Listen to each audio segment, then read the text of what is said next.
Hello! If you watch the channel, you will know I have this video about input validation in Python. That's using a while loop, just fair enough.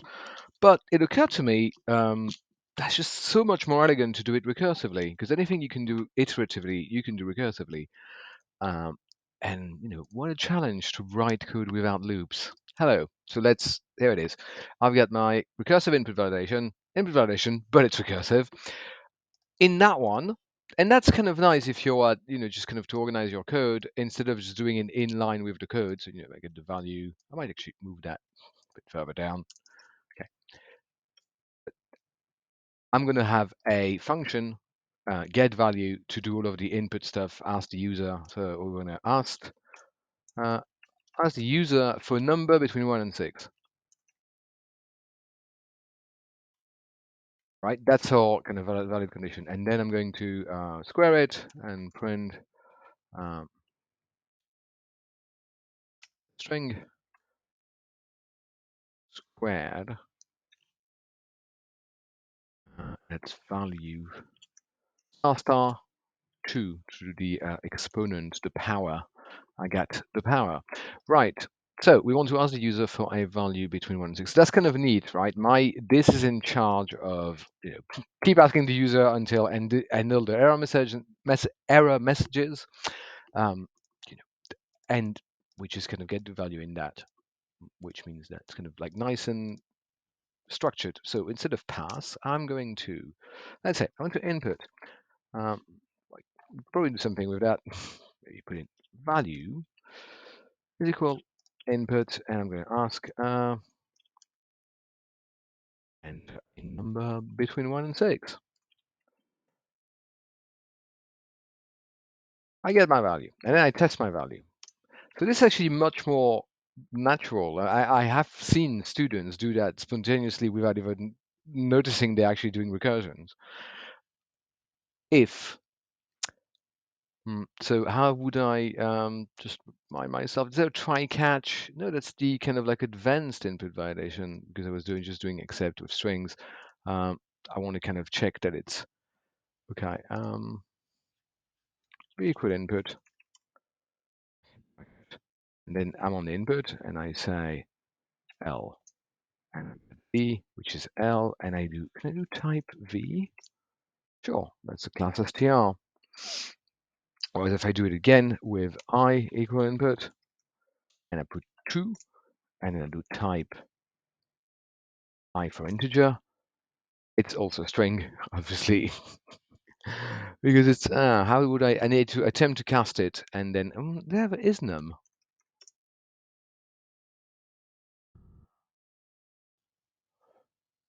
Am I thinking of another programming language? Am I getting myself confused? Right, just gonna try colon.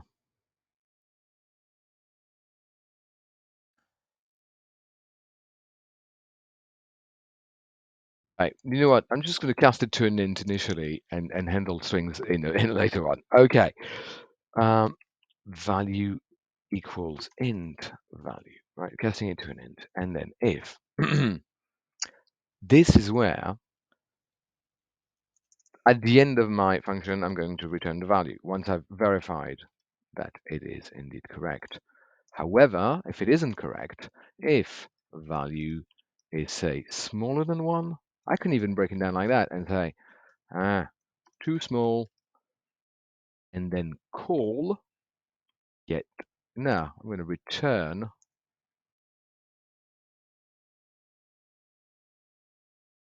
get value. Similarly, if the value is larger than 6, I'm going to, in fact, well, too large, except both of those are going to be wrapped in a little print, of course. And oh, I test for the invalid, which allows me to control, display different error messages on different types of invalidity. And I'm going again return. This is where the magic happens. Get value. I'm going to go and look up for this meme now, just in case it falls in the middle, and that's going to be the thumbnail for the video. When you love this one, finally, what's wrong with my typing? Yeah, understand recursion.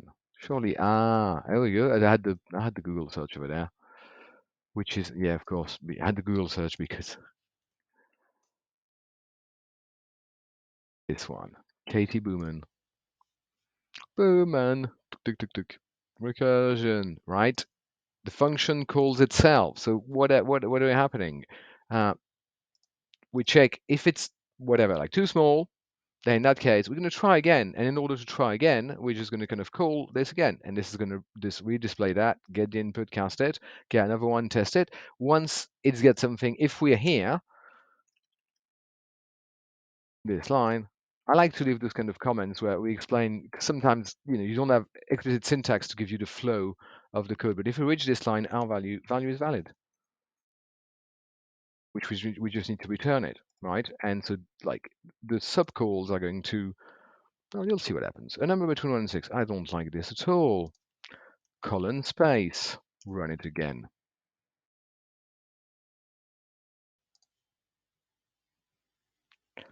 My number is 0. Too small. Where's 10? Whoa. Print. Yeah, I'm glad I'm good. It's a pre-int, just like before the int, of course. So 0, that's my pre-integer. 8 doesn't work as well. And then finally give a number 3.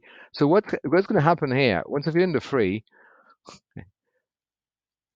the last call to get value after it was too large, right, is going to return the actual correct value. That's the 3, because we have reached this one in that one, in bottom one of the recursion. So that gets returned, and then this bit of code returns it to whatever calls it, which was this bit of code, which then is going to return it to our calling context, which we can illustrate. I can, kind of import trace back and kind of show you the frames of the stack, but that's kind of A-level material, which has no place just yet on the channel. So that was recursive input control. So if I want to, so then I can just in case it's a string, I'm going to try and move this line. What am I trying? I'm trying to cast it to an int, and I accept colon, just catch everything, and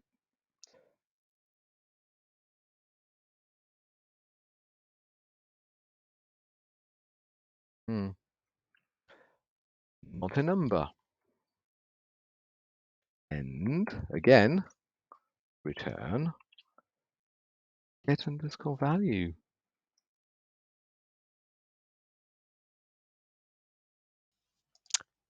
So still works as it did. That's way too large. And then if I put a string in there, ready?